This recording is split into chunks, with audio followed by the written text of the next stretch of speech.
In the suffocating silence of a candlelit room, I stood frozen as Nathan's ultimatum sliced through the air: choose her, or we're done. My heart pounded, a decade of love teetering on the edge of collapse. This wasn't just another fight, it was a reckoning. Would I bend again, chasing a man who thrived on my surrender, or would I finally break free, stepping into a city of dreams that whispered my name? The door slammed, and with it, my world shifted, pulling me into a storm of betrayal, courage, and a truth I never saw coming. I stood in the dim glow of Rachel's living room, the clink of wine glasses and bursts of laughter swirling around me like a storm I couldn't escape. Nathan, my boyfriend since high school, leaned casually against the couch, his sharp jawline catching the lamplight as he argued with me yet again. Our relationship, a decade-long tapestry woven with love, fights, and fragile reconciliations, felt like it was unraveling tonight. His childhood friend Sophie, always lingering at the edges of our story, had sparked this latest clash. Sophie should be maid of honor, he said, his voice smooth but edged with insistence, as if my opinion were a formality. My heart thudded. I wanted Clara, my college roommate, who'd promised to stand by me at my wedding years ago over late-night coffee and dreams. The room seemed to shrink, the air thick with the weight of our friends' curious glances. No, Nathan, I said, my voice steadier than I felt. Clara's my choice. We made a pact. My fingers tightened around my glass, the cool condensation grounding me. Sophie, perched nearby with her auburn hair cascading over one shoulder, smirked faintly, her eyes darting to Nathan as if awaiting his defense. He shrugged, dismissive. Just add Sophie. I don't like too many bridesmaids. His tone carried that familiar arrogance, the kind that assumed I'd bend. My chest ached with the memory of all the times I had, apologizing, pleading, stitching us back together after his impulsive breakups. At 22, 23, 24, I'd groveled, convinced love demanded sacrifice. But tonight, at 30, something flickered inside me, a spark of defiance I barely recognized. Nathan's eyes narrowed, sensing my resistance. Isabel's never been maid of honor, Emma. Can't you give her a chance? His voice grew sharp, slicing through the hum of conversation. Our friends, Rachel, Tom, others, fell silent, their faces a mix of discomfort and resignation. They'd seen this dance before, Nathan's cold ultimatum, my eventual surrender. I opened my mouth, but the words caught, tangled in years of self-doubt. The room smelled faintly of lavender candles and spilled Merlot, a sensory anchor as my mind raced. Should I concede again, smooth things over for the sake of peace? Or was this the moment to stand firm? Before I could decide, Nathan stepped closer, his towering frame casting a shadow over me. What if I insist? His question hung like a guillotine. My throat tightened, but I met his gaze, my resolve hardening like clay in a kiln. No, thank you, I said, each word deliberate. It's my wedding. I decide. The silence that followed was deafening, broken only by the faint creak of the floorboards. Nathan's face darkened, his lips curling into a scowl. Then let's break up, Emma. Don't contact me again. He stormed out, the door slamming with a force that rattled the picture frames. The sound echoed in my chest, a hollow reverberation of finality. Our friends exchanged awkward glances, their voices hesitant as they tried to lighten the mood. Emma, be confident, Rachel teased, her smile forced. Just apologize, and he'll come around. Tom nodded, tossing back his drink. You always win him back. Their words stung, not because they were wrong, but because they were right, too right. I'd always been the one to chase Nathan, to mend what he broke. I forced a smile, my lips trembling, and excused myself, grabbing my coat. The night air hit me like a slap as I stepped outside, the city's pulse, honking cars, distant sirens, mirroring my racing heart. I walked, my boots clicking against the pavement, trying to outrun the memories flooding my mind. Our first kiss under the bleachers, our college letters filled with promises, the fights that left me sobbing by the river I'd nicknamed Tears River.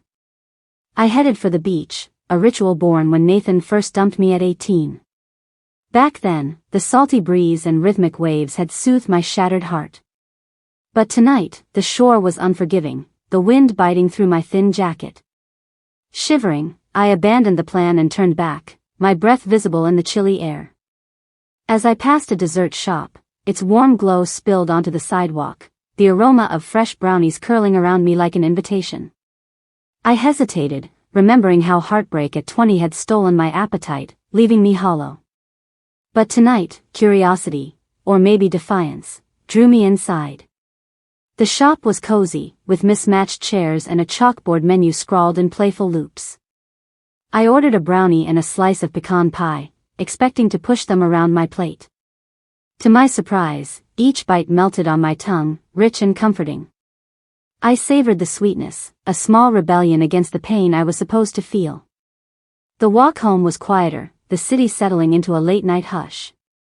Our little house, once a symbol of our shared life, loomed ahead, its windows dark. Inside, I froze at the sight, trash bags overflowing, empty soda bottles strewn across the counter, Nathan's sneakers tossed carelessly by the door. My anger flared, a fire that burned away the sadness I'd expected. I cleaned furiously, scrubbing counters and tying trash bags, each action a declaration of autonomy. By the time I finished, the house smelled of lemon cleaner, and my heart felt lighter, unburdened. I sank onto the couch, phone in hand, tempted to scroll through photos of Nathan and me, our road trips, our lazy Sundays. Instead, a work notification caught my eye, feedback from my boss, James, on a project proposal. I dove into revisions, the glow of my laptop chasing away the night's chaos. As dawn crept through the curtains, I realized I hadn't called Nathan. For the first time, I hadn't begged. Days passed, a blur of meetings and client calls. Nathan didn't return, likely waiting for my usual groveling. I didn't reach out, though the urge tugged at me during quiet moments. At a weekly team meeting, James announced an opportunity, a year-and-a-half business trip to Los Angeles to work with a key client. The room buzzed with hesitation. Leaving headquarters could stall careers, disrupt lives. I raised my hand without thinking, my voice cutting through the murmurs. I'll go. James blinked, surprised. Emma, this is a big commitment. A year and a half. Are you sure? What about your boyfriend? My colleague snickered, knowing Nathan's reputation. I smiled, a quiet strength blooming inside me. I'm single now. The room erupted in laughter, but I felt only clarity. LA was my chance to escape, to rediscover the woman I'd buried under years of compromise. James pulled me aside after the meeting, his brow furrowed. You can't quit halfway, Emma. No matter what happens with Nathan, you're in for the full term. I nodded, my resolve unshaken. Mission accepted. As I packed my bags that night, the house felt less like a home and more like a museum of our past. Nathan's absence was a silent challenge, daring me to falter. But I didn't. I zipped my suitcase, the sound sharp and final, and looked around one last time. The dessert shop's warmth, the ocean's chill, the clean kitchen, they were all steps toward a new beginning. Los Angeles awaited, a city of dreams I'd always longed to explore, and for the first time in years, I was choosing myself. The Los Angeles skyline shimmered through my hotel window, a mosaic of glass and light that felt like a promise. I'd arrived 2 weeks ago, thrown into a relentless churn of overtime, my days a blur of presentations and spreadsheets. The client's temporary hotel room, with its sterile beige walls and stiff linens, was my only refuge, but it couldn't dull the city's pull. On the third weekend, I finally carved out time to explore, stepping onto the sun-warmed pavement of Santa Monica. The ocean stretched before me, a sapphire expanse that sparkled with possibility, unlike the cold, unwelcoming shore I'd left behind. Palm trees swayed lazily, their fronds whispering secrets of a life I'd yet to claim. I wandered through the pier, the scent of fried dough and sea salt mingling, and bought a gelato, mango, tart and vibrant. Each lick felt like a small victory, a reclamation of joy I hadn't realized I'd lost. Standing there, watching families laugh and seagulls soar, I thought, this is right. I belong here. Back at the hotel, my phone buzzed, shattering the quiet. My mother's name flashed on the screen, and my stomach knotted. We hadn't spoken since our last argument over a year ago, when she'd pressured me to marry Nathan, her words sharp as thorns. I answered, bracing myself. "Emma, you're not waiting until you're 40 to get married, are you?" she began, her voice a mix of exasperation and syrupy concern. "Your father and I aren't getting younger, you know." I rolled my eyes, sinking onto the bed, the mattress creaking under my weight. "Mom, I'm busy." "What's this about?" Her tone shifted, eager now. "Aunt Lucy knows a nice young man in LA. You should meet him this weekend." My mind flashed to Lucy's last disastrous setup, a man who turned out to be dangerous, his intentions cloaked in charm until Nathan intervened. The memory stung, not for Nathan's rescue, but for how blindly I'd trusted family. "No," I said, my voice like steel. "You know what Lucy's like. I'm not doing this." She huffed, indignant. She apologized for last time. "He's the son of her cousin's boss, good background." I cut her off, my patience fraying. "Tell Lucy to stop using me to curry favors.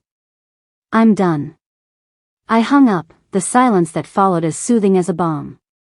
My mother's insistence wasn't about love, it was about control, about fitting me into her vision of a perfect daughter. But I wasn't that girl anymore. I opened Instagram, craving distraction, and posted a photo of my laptop against the LA skyline, wrapped up work. Another easy day. The lie felt good, a shield against the chaos of my heart. Comments flooded in, friends from home poking at the wound of my breakup. "Workaholic Emma, when are we meeting up?" one wrote. Another, less tactful, "Why's your breakup post still up? Haven't you begged Nathan back yet?" Their words pricked, but I typed back with a steadiness that surprised me, "On a business trip. Let's meet when I'm back. No boyfriend to steal. Not getting back with him." Each tap of the screen was a declaration, a line drawn in the sand. I wasn't the Emma who'd chased Nathan's shadow. I was here, in a city that felt like a canvas for reinvention, and I'd paint my own story. That evening, my phone rang again, Rachel, one of our mutual friends from home. Her voice was cautious, like she was stepping through a minefield. "Hey, Emma, how's LA? Work keeping you busy?" I leaned against the hotel desk, the wood cool under my palms, and murmured a vague reply. Rachel hesitated, then dropped her voice to a whisper. "Have you heard about Nathan and Sophie?" My heart stuttered, but not with the ache I'd expected. "Not really," I said, honest. "Too busy to keep up." She pressed on, her words tumbling out. "They're everywhere together, parties, dinners. Nathan got her a huge diamond ring for her birthday. Everyone thinks they're a couple, but he won't say. Probably waiting for you to apologize." The image of Nathan and Sophie, arm in arm, should have gutted me. Instead, I laughed, a sharp, bright sound that startled even me. "Apologize for what?" Rachel faltered, caught off guard. "Well, you always. I mean, you used to," I cut in, my voice calm but firm. "I used to care, Rachel. What if I don't anymore?" A cough sounded in the background, followed by a door slamming. Rachel rushed to end the call, her goodbye awkward and clipped. I knew Nathan was there, listening, testing me through her. His presence, even secondhand, was a ghost I'd once feared. Now, it was just noise. I opened my contacts and blocked Nathan's number, my finger hovering only a moment before pressing down. The act was a quiet earthquake, shifting the ground beneath me. I exhaled, feeling lighter, as if I'd shed a skin I'd outgrown. The hotel room, with its generic art and faint hum of the air conditioner, seemed to expand, giving me space to breathe. I thought of the years I'd spent molding myself to Nathan's whims, sacrificing dreams to keep him close. Each time I'd apologized, I'd chipped away at my own edges, hoping he'd see my worth. But worth isn't begged for, it's claimed.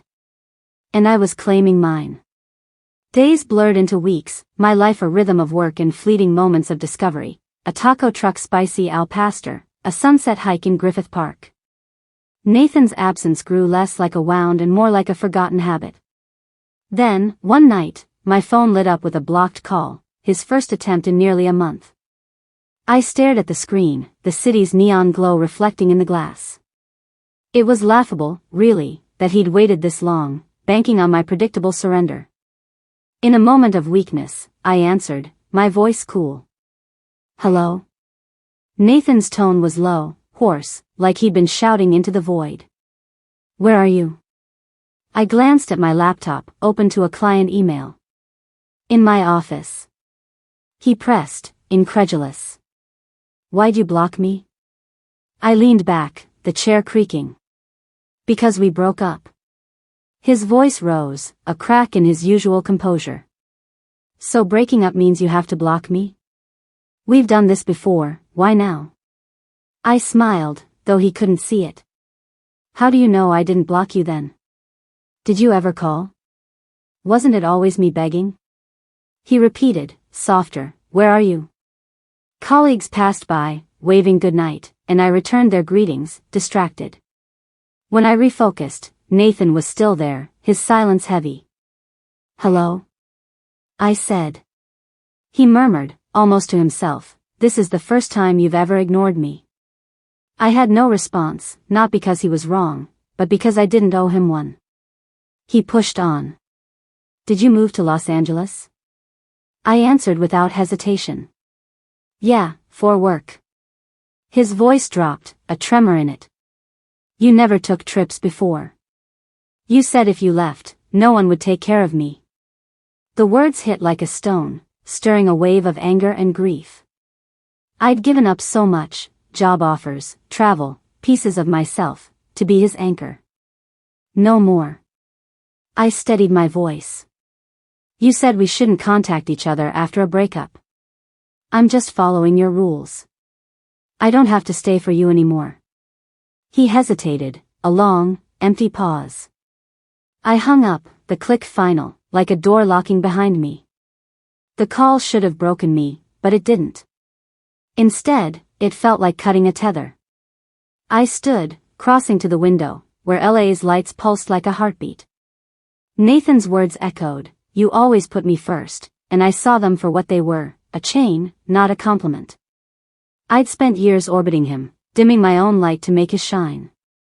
Now, I was the center of my own gravity, and the freedom was intoxicating. I thought of the gelato, the hikes, the work I was excelling at. This city wasn't just a backdrop, it was a mirror, reflecting the woman I was becoming. I didn't know what lay ahead, but for the first time, I wasn't afraid of the unknown. I was ready to meet it, to shape it, to make it mine. The ink on my new Los Angeles lease was barely dry when I stepped out of the office, my co-workers' laughter trailing behind me like a warm breeze. We'd planned a housewarming gathering, a small celebration of my new chapter, and the late afternoon sun bathed the street in golden hues. The city hummed, cars weaving through traffic, a street performer's guitar strumming nearby, its rhythm syncing with my newfound ease. Then I saw him. Nathan stood across the pavement, his silhouette stark against the vibrant backdrop, his eyes locked on mine with an intensity that once would have unraveled me. My colleagues noticed, their chatter faltering. One nudged me, whispering, I don't think this building's ever seen someone this handsome. I forced a smile, but my chest tightened, not with longing, but with exhaustion. A month had passed since our last call, yet here he was, chasing me across the country. My co-workers, sensing the tension, made excuses. Looks like Emma's busy tonight, one said, winking as they dispersed. Nathan approached, his steps deliberate, his navy blazer catching the light.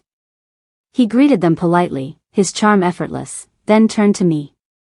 The air grew heavy, charged with unspoken history. He stared, his hazel eyes searching for the Emma who'd always caved. Emma, he said, his voice low, almost pleading, why haven't you come back to me? The question landed like a stone, stirring a tide of memories, years of apologies, of molding myself to his whims. I'd poured everything into us, nurturing a love that left me hollow. My fingers brushed the strap of my bag, grounding me. Why should I? I asked, my tone even but sharp. Why do I have to keep chasing you? Why should we get back together at all? His lips parted, but no answer came. I exhaled, meeting his gaze. Because I don't want to. The words were a release, a shedding of chains I'd worn too long. I walked away, my heels clicking against the sidewalk, leaving him rooted in place. For the first time, I felt not just free, but whole. Work became my anchor, a canvas for my ambition. Months later, Nathan reappeared, this time as a client. He'd invested in a mid-sized renewable energy company, a surprising pivot for someone who'd never shown interest in the field. At a conference room table, surrounded by charts and prototypes, I explained our product's technical details, my voice steady despite his presence. His questions were pointed, but I answered with precision, my professionalism a shield. By 6 p.m., the meeting wrapped, and Nathan stood, flashing a polished smile. Thank you, everyone. Let's celebrate with dinner. My boss, James, jumped at the idea. There's a great spot nearby, my treat. I tried to slip away, but James caught me. Emma, you're coming. Your demo was flawless. He introduced me to Nathan, unaware of our history. Emma's one of our best, he said. Nathan extended his hand, his expression unreadable. Pleasure to meet you. I shook it, my grip firm, and excused myself to the restroom, needing air. The restaurant was elegant, with soft jazz and candlelit tables, but the mood shifted when Sophie arrived. She sauntered in, her emerald dress clinging to her frame, and greeted Nathan with a familiarity that screamed intimacy. Why didn't you tell me you were here? She purred, her hand grazing his arm. James, ever the diplomat, invited her to join. My colleague Ava, our lead project manager, leaned close, her voice a conspiratorial whisper. Is she marking her territory at a business dinner? Tacky. I stifled a laugh, but tension coiled in my gut. At the table, Sophie's conversation dripped with insinuation. Oh, Nathan and I aren't like that, she said, batting her lashes. He has a girlfriend. Ava's fork paused, her eyes narrowing. Then I feel bad for her, she said, her tone cutting. James sighed, rubbing his temples. Ava, why are you even here? You skip these dinners. Ava grinned, unapologetic. For the food. If we're working late, I'm eating well. The table fell silent as Ava turned to Sophie, her smile sharp as a blade. I look young because of cosmetic procedures. Money makes you pretty, but not smart. Ever tried a mirror? It might show you lack of intelligence is written all over you. I nearly choked on my water, the room's air thickening. Ava wasn't done. If you were Nathan's girlfriend, I'd get your delusion. But you're not. So why are you here, crashing a business dinner like a jobless freeloader? She wiped her mouth, grabbed my hand, and stood. We're out. Enjoy your meal. She winked at James and pulled me away, her stride fierce. Outside, the cool night air hit my face, and I laughed, a release of nerves and awe. Ava's boldness was a spark, igniting something fearless in me. We walked to our neighborhood, our apartments in adjacent buildings. I wanted to tell Ava the truth, that Nathan was my ex, but the words stuck. She defended me without knowing, her loyalty fierce. As we neared home, she spoke, her voice softer. Emma, your ex is trash. I froze, stunned. She laughed, pinching my cheek. I overheard him outside the office that day. And today? Staring at you, asking you questions. Obvious. Relief washed over me, and we talked, our words flowing like a river. Ava, 4 years older, radiated confidence, her flawless skin and toned frame a testament to her discipline. I envied her certainty, her ability to live unapologetically. She asked, do you still love him? I shook my head, smiling. I wouldn't dare. She shrugged. Good. Love someone else. Or try again. Her words lingered, a reminder that I could choose my path. At home, my phone buzzed with group chat chaos. Ava's a legend, one colleague wrote. Scolding clients now. Ava replied, tell James to fire me if he dares. I laughed, picturing James's flustered face. Nathan's partnership with our company continued, and he showed keen interest in Ava's new product line. James paired us to present it, Ava rolling her eyes but complying. That evening, Nathan caught me outside the office. Can I take you to dinner, Emma? I hesitated, but Ava's advice echoed, cut toxic ties cleanly. I agreed, curious what he'd say. At the restaurant, his eyes were red, his voice raw. I'm sorry, Emma. I hurt you. Forgive me. I'll never suggest breaking up again. Marry me, we can do it now. The proposal, once my dream, felt hollow, a performance. I studied him, searching for sincerity, but found only desperation. Why do you want to marry me? I asked. His answer was immediate. I love you. I can't live without you. Losing you, I couldn't breathe. The words were grand, but they rang empty. Love wasn't just spoken, it was shown, and Nathan had never shown it. I leaned forward, my voice steady. You taught me I can live just fine without you. I stood, slipping my phone into my pocket, and walked out, leaving him alone with his meal.